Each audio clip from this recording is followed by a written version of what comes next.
Hello बच्चों, आइए प्रश्न को देखते हैं। तो प्रश्न में दिया है आबंध निर्माण में कौन से इलेक्ट्रॉन भाग लेते हैं। आइए मुख्य अवधारणा की चर्चा करते हैं।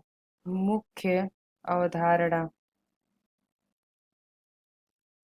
तो प्रश्न में दिया है आबंध निर्माण में कौन से इलेक्ट्रॉन भाग लेते हैं। तो आबंध क्रम में संयोजी इलेक्ट्रॉन भाग लेते हैं। आबंध निर्माण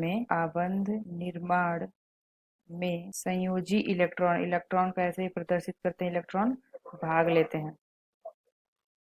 भाग भाग लेते। तो ये जो हमारा दिया है संयोजी इलेक्ट्रॉन, तो ये संयोजी इलेक्ट्रॉन क्या होते हैं। तो संयोजी इलेक्ट्रॉन क्या होता है, तो जो किसी भी तत्व की बाहरी कोश में उपस्थित इलेक्ट्रॉनों की संख्या को हम संयोजी इलेक्ट्रॉन कहते हैं। तो क्या कहते हैं, बाहरी कोश में उपस्थित इलेक्ट्रॉनों की संख्या। तो आबंध निर्माण में संयोजी इलेक्ट्रॉन भाग लेते हैं। तो संयोजी इलेक्ट्रॉन क्या होते हैं, बाहरी कोश में उपस्थित इलेक्ट्रॉनों की संख्या को संयोजी इलेक्ट्रॉन कहते हैं।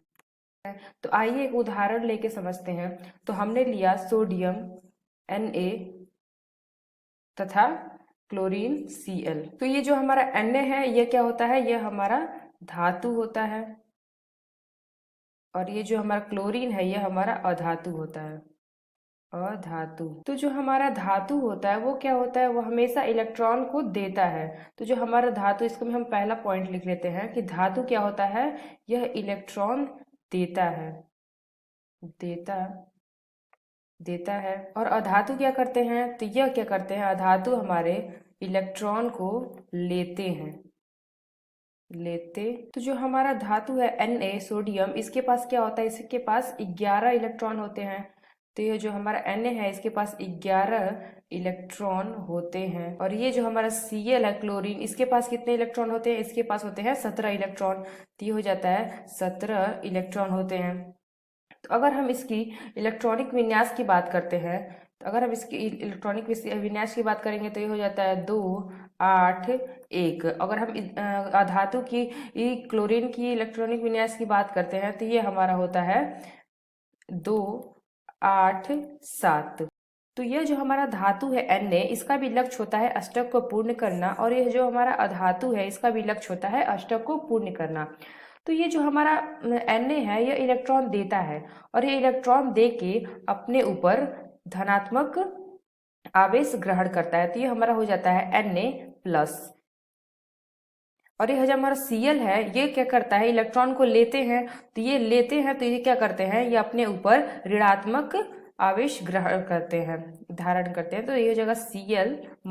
तो जैसे कि हम अब एक अभिक्रिया देखते हैं। अगर हम Na+ का Cl- से अभिक्रिया कराते हैं तो ये हो बन जाता है हमारा NaCl। धातु है Na, ये क्या करता है, ये बाहरी कोश से ही इलेक्ट्रॉन को दे देता है। और ये क्या, जो धातु है Cl, ये क्या करता है, बाहरी कोश से ही इलेक्ट्रॉन को ले लेता है।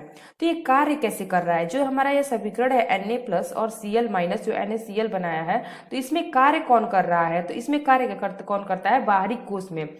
तो हम लिख सकते हैं, तो आबंध के निर्माण में हमारे जो बाहरी कोश के इलेक्ट्रॉन होते हैं वो कार्य करते हैं। तो बाहरी कोश किसे कहते हैं, तो बाहरी कोश में वर्तमान इलेक्ट्रॉन की संख्या को हम संयोजी इलेक्ट्रॉन कहते हैं। तो प्रश्न में क्या पूछा गया था, आबंध निर्माण में कौन से इलेक्ट्रॉन भाग लेते हैं। तो हम कह सकते हैं कि आबंध निर्माण में संयोजी इलेक्ट्रॉन भाग लेते हैं। तो आशा करते हैं आपको समझ में आया होगा। धन्यवाद।